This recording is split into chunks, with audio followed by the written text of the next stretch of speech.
Hi, welcome to Zee Telugu news market watch. మనతో మాట్లాడడానికి financial expert Ramprasad గారు ఉన్నారు.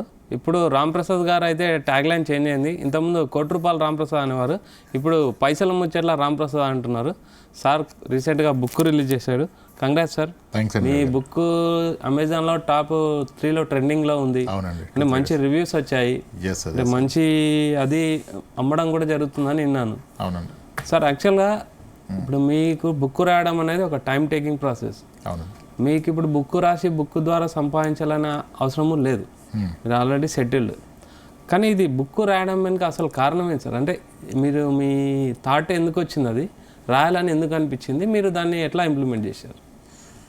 సార్, బుక్ రాయడానికి గల కారణం ఏంటంటే, ఇప్పుడు నేను ఫైనాన్షియల్ ప్లానింగ్ చేస్తున్నప్పుడు, being a certified financial planner, ప్రతిరోజు ఒక ఇద్దరికి ప్లాన్ చేయడం జరుగుతుంది.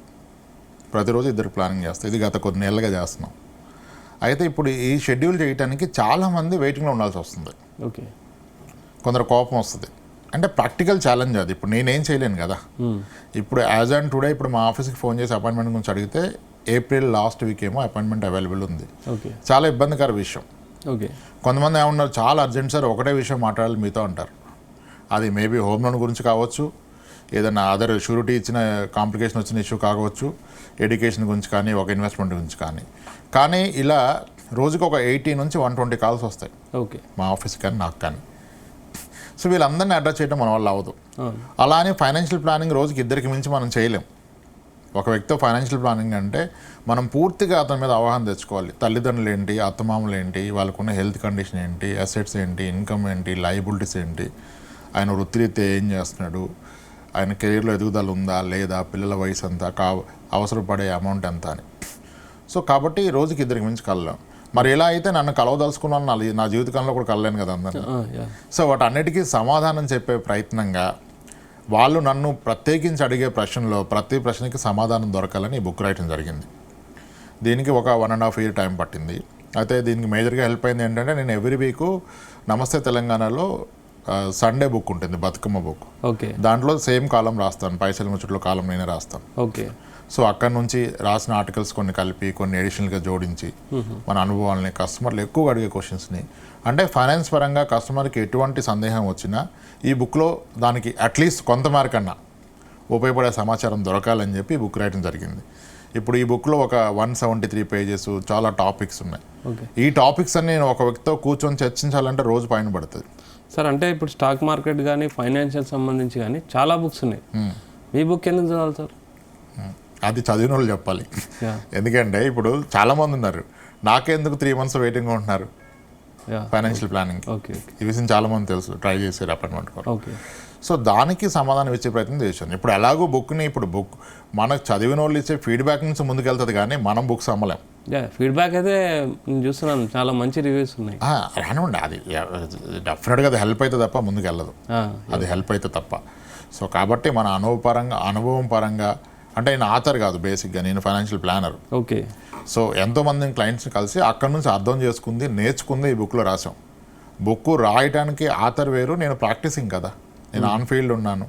ఓకే, బుక్ రాయడం అనేది చాలా చాలా విషయం సార్, చాలా పెద్ద విషయం, చాలా టైం టేకింగ్ ప్రాసెస్. నాకు కొంచెం నేను దగ్గరుండి చాలా మందిని చూశాను.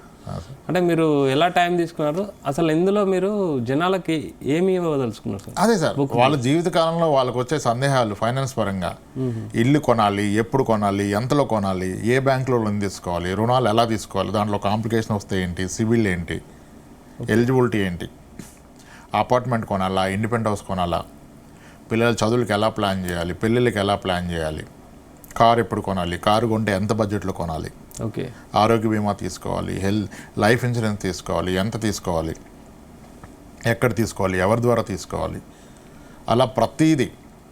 అంటే ఈ బుక్లో ఏముంటుంది సార్, అంటే ఇప్పుడు కొంచెం మామూలుగా స్టాక్ మార్కెట్ మీద అవగాహన లేని వాళ్ళు, ఫైనాన్షియల్ టర్మ్స్ మీద అవగాహన లేని వాళ్ళు కూడా చదవచ్చా?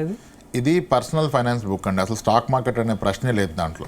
ఫైనాన్షియల్ టర్మ్స్ కూడా కొన్ని అర్థంగానే ఉంటాయి. మీరు ఎలా, అంటే వాళ్ళకి ప్రతి ఒక్కరికి అందుబాటు వాడుక భాషలోనే రాసాము. ఇప్పుడు దీంట్లో నేను చెప్పదలుచుకుంది ఏంటంటే, ఇప్పుడు అందరం కష్టపడతాం, అందరం జాబులు చేస్తాం, ఉదయం లేసి బాక్స్ పట్టుకుని వెళ్ళిపోతాం కదా. ఓకే, ఈవినింగ్ 7:30, 8:30 కలిసిపోయి ఇంటికి వెళ్తున్నాం. ఎందుకు కష్టపడుతున్నాం మనం? భవిష్యత్తు కొరకు. ఓకే. కానీ నిజం ఏంటంటే మీరు ఎంత హార్డ్ వర్క్ చేస్తున్నారు అన్నది మీ భవిష్యత్తుని నిర్ణయించదు. ఓకే. మీ డబ్బుని ఎంత హార్డ్ వర్క్ చేపిస్తున్నారు అనేది మీ పిల్లల భవిష్యత్తుని మీ భవిష్యత్తుని నిర్ణయిస్తుంది. ఇప్పుడు ఒక వ్యక్తి ఎంతకాలం పనిచేస్తాడు? అన్నీ సహకరిస్తే 60 ఏళ్ళు, పనిచేస్తాం. మధ్యలో ఏదైనా ఇబ్బంది వస్తే ఆగిపోవచ్చు, కంపెనీకి ఇబ్బంది వస్తే ఆగిపోవచ్చు, ఇతనికి ఆరోగ్యపరమైన సమస్య వస్తే ఆగిపోవచ్చు. అంటే మన ఇన్కమ్ గ్యారంటీ కాదు, కానీ మన ఇన్కమ్ ఇంకొక ఇన్కమ్ జనరేట్ చేస్తే, మన డబ్బు మన కోసం పనిచేస్తే దానికి జబ్బు రాదు, దానికి వీకెండ్ అక్కర్లేదు, హాలిడే అక్కర్లేదు, వెకేషన్ అక్కర్లేదు. సో అది పనిచేస్తే మనం పనిచేసిన అవసరం లేదు. ఆ డబ్బుని పనిలో పెట్టడం ఎలా? ఓకే. అంటే మినిమం చదువు వచ్చిన వాళ్ళు అందరు చదవచ్చు, ఎవరైనా అర్థమవుతుంది. అర్థమైన భాషలో రాస్తాం, మనకు వచ్చిన భాష కూడా అదే, అర్థం కాని భాష నాకు కూడా రాదు. ఓకే. ఎటువంటి జార్గాన్స్ వాడకుండా మనం మాట్లాడుకునే భాషలోనే బుక్ రాయటం జరిగింది. ప్రతి టాపిక్. ఇప్పుడు ఇది నా పిల్లల చదువు అంటే ఏం చేయాలి, పిల్లల పెళ్ళిళ్ళకి ఏం చేయాలి, అసలు చదువుకి ఎక్కువ కేటాయించాలా, పెళ్ళిళ్ళకి ఎక్కువ కేటాయించాలా, కారు ఎంతలో కొనాలి, ఏ కారు కొనాలి, ఇలా ప్రతి విషయం. అంటే సందేహం వస్తుంది కదా లైఫ్లో, ప్రతి కామన్ మ్యాన్కి యూజ్ఫుల్ అయ్యే బుక్ అంటారు అని మనం చెప్పకూడదు కదా. చదివిన విషయాలు బట్టి ప్రతి ఇంట్లో వాటికే రాసాం, వాటి గురించే రాయటం జరిగింది. ఓకే. సో అందరికి హెల్ప్ అవ్వాలని చెప్పి వాటి గురించే రాయటం జరిగింది. ఓకే. Yes sir. సార్ ఇంకా బుక్లో మనం ఏమేమి ఎక్స్పెక్ట్ చేయొచ్చు సార్? అంటే నాకు క్లయింట్స్ ఇచ్చిన ఫీడ్బ్యాక్ బాగుంది. ఇప్పుడు నేను సోడబ్బా కొట్టకూడదు కదా. సరే, ఓకే. అంటే బుక్ చాలా ఉన్నాయి సార్ ఫైనాన్స్ సంబంధించి. దాని బుక్ రాయాలంటే కూడా ఒక దాన్ని ఏమంటారు, ఎలిజిబిలిటీ, అర్హత అని అంటారు. అంటే మీకు మీ జర్నీ ఏంటి సార్? బుక్ రాసేంత ఎక్స్పీరియన్స్ మీ జర్నీలో ఏం జరిగింది సార్? ఇప్పుడు నేను చూడని ఫైనాన్షియల్ సిచ్యువేషన్ కానీ, అప్పుల బారిన పడ్డోళ్ళు, ఆరోగ్యపరమైన సమస్యల బారిన పడ్డోళ్ళు, ఒకప్పుడు 10 కోట్లు ఆస్తుండి ఈరోజు కారు కూడా అమ్మేసిన వాళ్ళు, ఓకే, రోజుకి 20 మంది ఎంప్లాయీస్ని పెట్టుకొని గవర్నమెంట్ ప్రాజెక్ట్ చేస్తూ విపరీతంగా సంపాదించి ఈరోజు కంప్లీట్ అప్పుల్లోకి వెళ్ళిపోయి ఐపీ పెట్టిన వాళ్ళు, సడన్గా భార్య పిల్లలు హెల్త్ పరమైన సమస్యలు వచ్చి జీరో అయిపోయిన వాళ్ళు అందరూ వచ్చారు మన దగ్గరికి. అందుకని ఇదంతా అనుభవపూర్వకంగా రాసిందే, నేను ప్రాక్టీస్లో ఉండి రాసింది, అజ్యూమ్ చేసుకొని రాసింది కాదు ఇది. సో అయితే మనం అందరిది పబ్లిక్గా డిస్కస్ చేయలేం. ఓకే. ఇప్పుడు పలు రకాల క్యాన్సర్లు వచ్చిన పేషెంట్లు చూసాం, డైవర్స్ అయిన వాళ్ళు చూసాం, సడన్గా హస్బెండ్ డెత్ అయిన వాళ్ళు ప్రాబ్లం చూసాం, ఫ్యామిలీ చీట్ చేసిన వాళ్ళని చూసాం, ఇలా చాలా రకాలు, వెరీ హ్యూజ్ ఎక్స్టెంట్. 45 ఏళ్ళ వయసులో పిల్లలు, 10-12 ఏళ్ళ వయసులో భార్యలు వెళ్ళిపోయిన వాళ్ళు కూడా వచ్చారు. ఓకే. అంటే మరి వాళ్ళకి ఏంటి, స్పెషల్ కిడ్స్ ఉన్నారు, ఆర్టిజం వచ్చిన కిడ్స్ ఉన్నారు. వీళ్ళకి బాధ ఏంటంటే రేపు మనం ఏమైనా అయిపోతే వీళ్ళని ఎవరు చూసుకుంటారు? పిల్లలు చిన్నవాళ్ళు కదా, మన వయసు అయిపోతే మనం అయిపోతాం. అలా ఒక్కొక్క వ్యక్తికి సపరేట్ సమస్య ఉంటుంది. సో వీటన్నిటికీ అంటే అందరూ people are busy in working hard and making money, but ఆ మనీని పని చేయించలేదు, మనం పనిచేసే బిజీలో ఉన్నాం. సో ఆ పని చేసే బిజీని తగ్గించుకొని ఆ డబ్బును కూడా పనిలో పెట్టండి, దాన్ని సరైన పనిలో పెట్టండి అనటానికి రాసిన బుక్ ఈ బుక్ అండి. సో దీనికి ట్యాగ్ లైన్ పెట్టారు, మనీ మంత్రదండం అని. వస్తుందా మంత్రదండం అని? చెప్పాలి, మీరే చదివి చెప్పాలి. అంటే ఆఫీస్లో మీరు ఈ బుక్ ఇచ్చిపోయారు, 2-3 మెంబర్స్ చదివారు, చాలా సింపుల్ లాంగ్వేజ్లో బాగుందని చెప్పారు, అందరికి యూస్ఫుల్ అయ్యారు. ఏం చెప్తారు? అంటే లాంగ్వేజ్ మీరు సెలెక్ట్ చేశారా, ఎవరన్నా రాయించారా, ఇట్లా? మనమే రాయటం జరిగింది, మనం మొత్తం. ఓకే సార్, ఈ బుక్ ఓకే, బుక్ గురించి బాగా చెప్పారు సార్. ఇప్పుడు బుక్ కొనాలి చాలామంది, మనకు వాట్సాప్లో మనం వీడియో చేసాం కదా ఆ రోజు మనకు బుక్ కావాలంటే ఎలా, మేము ఆన్లైన్లో కొనాలా లేకపోతే ఫిజికల్ కాపీ కావాలంటే ఎలా, ఏం చేయాలి? అన్ని మోడ్స్ అవైలబుల్ ఉందండి. As of now Amazon and ఫ్లిప్కార్ట్లో అయితే మన సెల్లర్ ఒక అతనికి ఇచ్చాం, ఆయన అమ్ముతున్నారు. అది కాకుండా మన ఆఫీస్లో కూడా వాట్సాప్ నెంబర్ ఒకటి ఇచ్చాము.